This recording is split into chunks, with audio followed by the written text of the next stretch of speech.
कि कुछ बूढ़े लोगों पर अत्याचार किया जा रहा है। तब उन्होंने महादेव से पूछा कि बुढ़ापे में लोगों की बेकदरी क्यों होती है, कोई उनकी क्यों नहीं सुनता और उनका कोई सम्मान क्यों नहीं करता। माता उमा के ये प्रश्न सुनकर महादेव बोले, प्रिय पार्वती, जब सृष्टि का निर्माण हुआ था तब सभी प्राणियों की उम्र 40 वर्ष निर्धारित की गई, जिसमें से मनुष्य को भी जीवन जीने के लिए 40 वर्ष दिए गए थे। तो चलो मैं तुम्हें एक ऐसी कथा सुनाता हूँ जिससे तुम्हें अपने सभी प्रश्नों के उत्तर मिल जाएंगे। सृष्टि के रचयिता परमपिता ब्रह्मा ने ही हर जीव की आयु तय की थी। उन्होंने गधे, कुत्ते, उल्लू और मनुष्य सभी की उम्र 40 वर्ष निर्धारित की। अब ये तीनों जानवर अपनी अपनी आयु सुनकर बहुत प्रसन्न थे, लेकिन वहीं जब मनुष्य ने अपनी आयु सुनी तो उसका मन में बड़ा ही उदास हो गया, क्योंकि जैसा कि सभी जानते हैं कि मानव जाति की महत्वाकांक्षा ये कभी खत्म नहीं होती। उसका मन है, कभी शांति नहीं होता और वो हर समय लालसा से घिरा रहता है। उसने सोचा कि मैं सभी जानवरों में श्रेष्ठ हूँ, फिर भी मुझे इनके बराबर ही आयु प्राप्त हुई। अब उस समय तो मनुष्य ने कुछ नहीं कहा और वो सभी वहां से चले गए। फिर कुछ समय बाद गधा भगवान ब्रह्मा के पास पहुंचा और कहने लगा, है प्रभु, आपने मुझे इतनी ज्यादा उम्र क्यों दी? मैं 40 वर्षों तक मनुष्य का बोझ उठाता रहूंगा। मुझे 40 वर्ष तक नहीं जीना, इसीलिए कृपा कर आप मेरी उम्र कम कर दें और केवल मुझे 20 वर्ष की आयु प्रदान करें।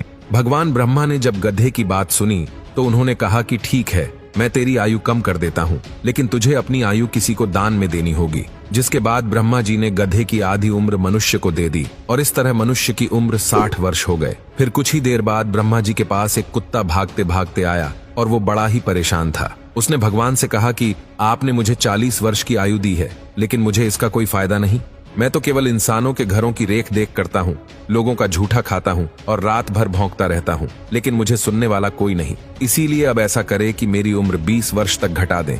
भगवान ब्रह्मा ने कुत्ते से कहा कि ठीक है, और इस तरह मनुष्य की उम्र 20 वर्ष और बढ़ गई और ऐसे मनुष्य की आयु कुल 80 वर्ष हो गई। फिर वहीं थोड़ी देर बाद उल्लू भी आया और वो भी बड़ी ही परेशान अवस्था में था। वो ब्रह्मा जी से रोते हुए कहता है कि प्रभु, आप मेरी उम्र भी कम कर दें।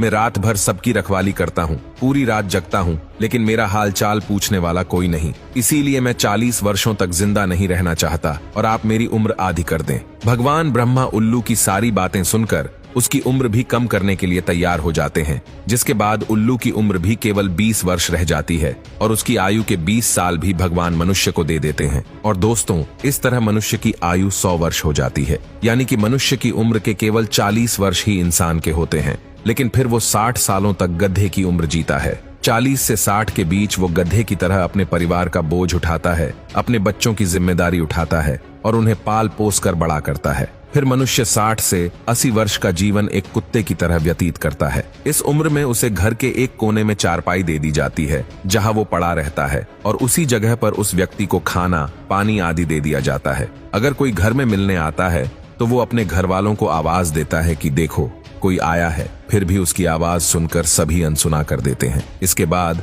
80 से 100 वर्ष का जीवन वो एक उल्लू की तरह व्यतीत करता है, क्योंकि रात के घने अंधेरे में भी उसे नींद नहीं आती। इस उम्र में ना तो वो चिल्ला सकता है और ना ही किसी को बुला सकता है। वो बस एक उल्लू की तरह टुकुर टुकुर देखता रहता है और ऐसा करते करते एक दिन उसका जीवन समाप्त हो जाता है।